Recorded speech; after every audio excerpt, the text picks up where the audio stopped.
Hello বন্ধুরা, Sulata cooking রেসিপির পক্ষ থেকে তোমাদের সকলকে জানাই স্বাগত। আজকে আমি তোমাদের জন্য নিয়ে হাজির হয়েছি বেলে মাছের রেসিপি। আর বেলে মাছ কিন্তু আমি আজকে তোমাদের কেটে তারপরে তোমাদেরকে রান্না করে দেখাবো। আর দেখো বন্ধুরা, আজকে আমার বড় মশাই বাজার থেকে বেলে মাছ নিয়ে এসেছে। আর এই বেলে মাছগুলো দেখতে পারছো ভীষণই টাটকা তাজা।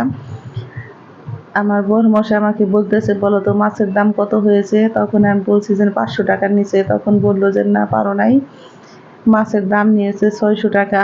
6টা মাছ দেখো বন্ধুরা 600 টাকা নিয়েছে।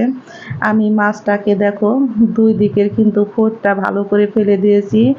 আর যে কানসারা থাকে, কানসারার মুখের মধ্যে কিন্তু বালু লেগে থাকে, সেই জন্য বালু যাতে নাকি না থাকে দেখো আমি হাত দিয়ে ভালো করে দেখে নিচ্ছি। আর পেটের ভিতরে থাকে দেখো এই যে মাইটা, এই মাইটাটাকে কিন্তু আমি ফেলে দিব না। এটাকে কিন্তু আমি তরকারিতে দিয়ে রান্না করে খাবো, কারণ এটা খেতে ভীষণই ভালো লাগে। আর বন্ধুরা, কার কার এই মেটে খেতে ভালো লাগে আমাকে কমেন্ট বক্সে জানাবে। আজকে আমি তোমাদেরকে খুবই মজার একটি সবজি দিয়ে আর একদম পাতলা ঝোল করে কম মশলা দিয়ে রান্না করে দেখাবো। এই গরমের দিনে তো বন্ধুরা কোনো কিছু দিয়েই খেতে ভালো লাগে না, সেই জন্য দেখো এইভাবে তোমরা একদিন রান্না করে খেতে পারো। আর খেয়ে অবশ্যই কমেন্ট বক্সে আমাকে জানাতে পারো যে কার কেমন লেগেছে। যদি বন্ধুরা তোমাদের ভালো লেগে থাকে তাহলে অবশ্যই অবশ্যই আমাকে একটা লাইক করতে পারো, কমেন্ট করতে পারো।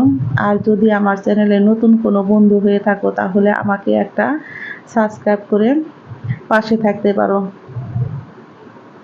দেখো বন্ধুরা, কথা বলতে বলতে আমি কিন্তু মাছগুলোকে কেটে নিচ্ছি। আর মাছগুলো কাটা কিন্তু একদম সহজ। দেখো যারা নাকি নতুন গৃহিণী আছো তারা কিন্তু এই মাছ কাটা দেখে কিন্তু কাটতে পারবে খুবই সহজভাবে। আমি তোমাদেরকে মাছ কেটে দেখাচ্ছি বন্ধুরা। আর আমার কিন্তু মাছ কাটতে ভীষণই ভালো লাগে।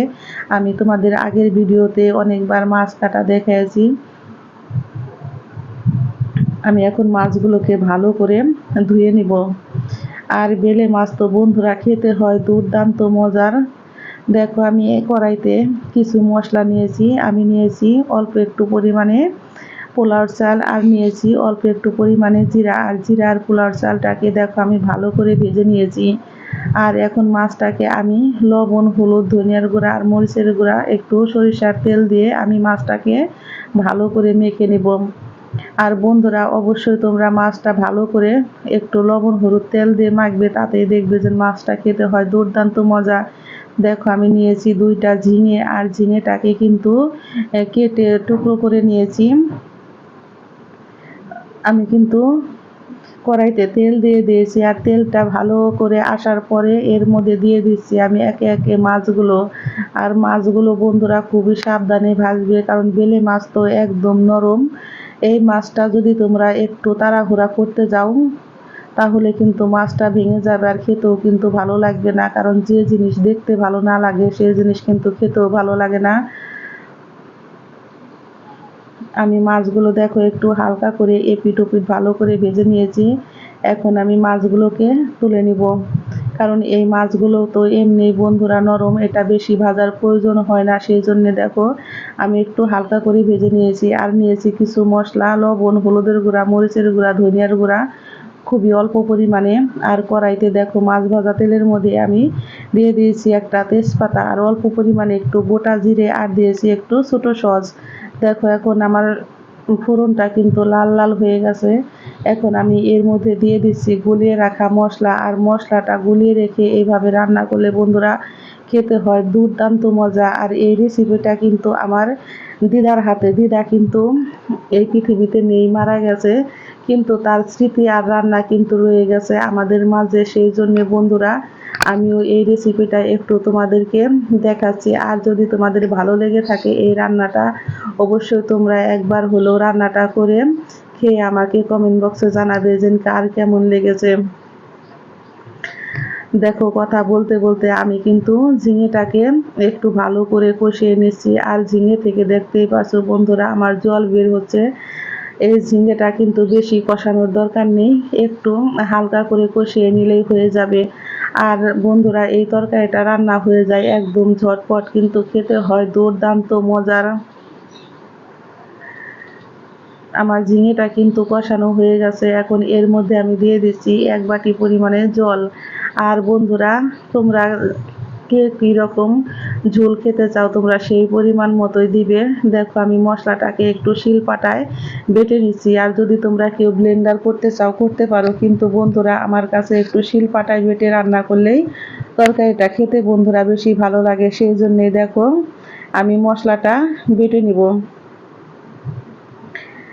আমার তরকারিতে বলক চলে এসেছে বন্ধুরা, দেখতেই পারছো। দেখো আর কালারটা কত সুন্দর হয়েছে। খুবই অল্প মশলা দিয়ে এই তরকারিটা। আমি এখন দিয়ে দিচ্ছি এর মধ্যে ভেজে রাখা মাছগুলো। আর ভেজে রাখা মাছগুলো দিয়ে এখন আমি 3 থেকে 4 মিনিট রান্না করে নিব। আমি কিন্তু তরকারিতে মরিচ দিয়েছি বন্ধুরা ঝিঙের সাথেই 3টা। আর এই তরকারি কিন্তু আজকে আমি বেশি ঝাল করে রান্না করব না, কারণ ঝিঙের তরকারি একটু মিষ্টি মিষ্টি হলেই খেতে মজা লাগে। এখন আমি এর মধ্যে দিয়ে দিচ্ছি বেটে রাখা মশলাগুলো। আমার তরকারিটা কিন্তু রেডি হয়ে গেছে। আমি এখন চুলাই থেকে নামিয়ে নিব। আমি দিয়ে দিচ্ছি অল্প পরিমাণে একটু লবণ। দেখতেই পাচ্ছ বন্ধুরা, দেখো কত সুন্দর হয়েছে। আর পাতলা ঝোল দিয়ে এই গরমের মধ্যে খেতে হয় বন্ধুরা দুর্দান্ত মজা। আজকে তরকারিটা বন্ধুরা ভীষণই মজার হয়েছিল। আমি আজকে তোমাদেরকে খেয়ে তারপর তোমাদেরকে ভয়েস দিতেছি বন্ধুরা। দেখো কত সুন্দর হয়েছে। দেখেই বন্ধুরা কত সুন্দর লোভ লেগেছে। আর তোমাদের কার কার এই মাছ খেতে ভালো লাগে অবশ্যই আমাকে কমেন্ট বক্সে জানাবে।